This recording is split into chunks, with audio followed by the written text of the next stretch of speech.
పోయిన పరిణామాలంటే పాలమూరు జిల్లాలో ఎండాకాలం వచ్చిందంటే గంజి కేంద్రాలు పెట్టేది.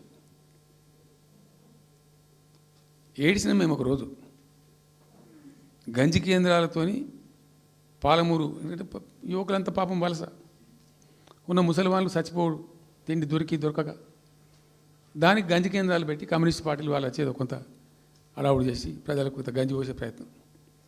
చివరి గంజి కేంద్రాలు పెట్టే స్థాయికి దిగజారిపోయింది పాలమూరు. కృష్ణా నది 300 కిలోమీటర్లు పారే జిల్లాలో చాలా దారుణం పోయింది. లివ్వ అంటే కేటాయింపులు ఉన్నాయి, పత ఉంది, కార్ఖానా ఉంది, అప్పర్ కృష్ణా పేరుంది, తుంగభద్ర కాలువ పేరుంది, రకరకాల భీమా ప్రాజెక్టు పేరుంది, అన్నీ ఉంటాయి కానీ రాదు. చూడడానికి మళ్ళీ ముఖ్యమంత్రి దత్తతలో ఉంటుంది కానీ రాదు, ఏమీ రాలే.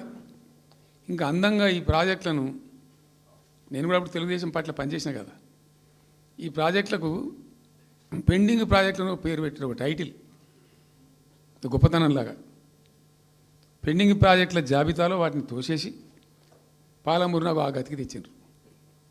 సరే రాష్ట్రం వచ్చిన తర్వాత జరిగింది ఏంది, టోటల్గా మేము సమీక్ష చేసుకున్నాం. గోదావరి ఏంది, గొంగడి ఏంది, కృష్ణ అయింది, మనకు రావాల్సిన వాటా అయింది, దగా జరిగింది ఎక్కడ, ఎట్లా సరిదిద్దాలా, ఎట్లా మన ప్రయాణం ముందుకు పోవాలా, ఏం జరగాలి అని ఆలోచన చేసినాం. చాలా తీవ్రమైనటువంటి మదన పడ్డాం. టాప్ ప్రయారిటీలో ఈ జిల్లా ఆదుకోవాలి మనం. అత్యంత భయంకరమైన కరువు ఉంది ఇక్కడ, కొంచెం లైన్లో పెట్టుకోవాలి.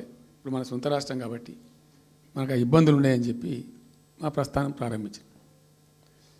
మొట్టమొదలు యుద్ధ ప్రాతిపదికన ఏవైతే పెండింగ్ ప్రాజెక్టులను పెట్టినరో వాటిని రన్నింగ్ చేసినాం. వాటిని అన్నిటికీ నెట్టెంపాడు కావచ్చు, భీమా కావచ్చు, కల్వకుర్తి కావచ్చు, అన్నిటిని కూడా బ్రహ్మాండంగా లైన్లోకి తెచ్చి స్టార్ట్ చేసినాం. నికరంగా 6.5 లక్షల ఎకరాలకు ఆయకట్టు తెచ్చినాం ఆ పాలమూరు జిల్లాలో. మా గవర్నమెంట్ ఉన్నప్పుడే ఇది అక్కడ ప్రజలందరికీ తెలుసు, అందరికీ తెలుసు, ప్రతి వాళ్ళకి తెలుసు. సామర్థ్యాలు పెంచుకున్నాం కొన్ని. నెట్టెంపాడులో భాగంగా ఒకటి రేలంపాడు రిజర్వాయర్ ఉంటుంది, అది జస్ట్ 1.5 TMs, 1/4 to 2 TMs అది ఉండే. నేను రివ్యూ చేసి అక్కడ రైతులతో మాట్లాడి మీకు పంట పండదు, కష్టమవుతుంది కాబట్టి దీన్ని కొద్దిగా పెంచాలని చెప్పి డబుల్ ద సైజ్ చేసినాం, 4 TMs చేసినాం, పంట పండాలి కాబట్టి. అట్లా రకరకాల చర్యలు తీసుకొని దాని ద్వారా ఆ కల్వకుర్తి లిఫ్ట్ ఇరిగేషన్ ద్వారా, ఈ నెట్టెంపాడు ద్వారా, భీమా ఫేజ్ 1 ఫేజ్ 2 ద్వారా అన్నీ కలిపి 6.5 లక్షల ఎకరాలకు. వాస్తవం చెప్పానంటే ఎంత దుఃఖభాజనం అంటే, ఎంత బాధాకరం అంటే, కృష్ణానది 300 కిలోమీటర్లు ప్రవహించేటువంటి పాలమూరులో 30,000 ఎకరాలు కూడా పారకం లేదండి. RDS అన్నీ కలిపి లేదు, అసలు రావు, నీళ్ళు రావు, కాలువ లేదు, పొలం లేదు, ఏం లేదు. అందుకే అది వలసల జిల్లా అని పేరు ఎందుకు వచ్చింది పాలమూరుకు? ఎందుకు వలస పోతారు ప్రజలు? ఎంత కంపల్సరీ ఉంటే పోతారు, ఎంత దుఃఖం ఉంటే పోతారు, ఎంత బాధ ఉంటే పోతారు. ఆ విధంగా ఒక 6.5 లక్షల ఎకరాలు దానికి తెచ్చినాం. మిషన్ కాకతీయలో కొద్దిగా ప్రయారిటీ పెట్టి, భౌగోళికంగా బాగా విశాలంగా ఉండే జిల్లా కాబట్టి ఇప్పుడు కొత్త జిల్లాలు చేసుకున్నాం, కానీ ఆ రోజు అది పెద్ద జిల్లా.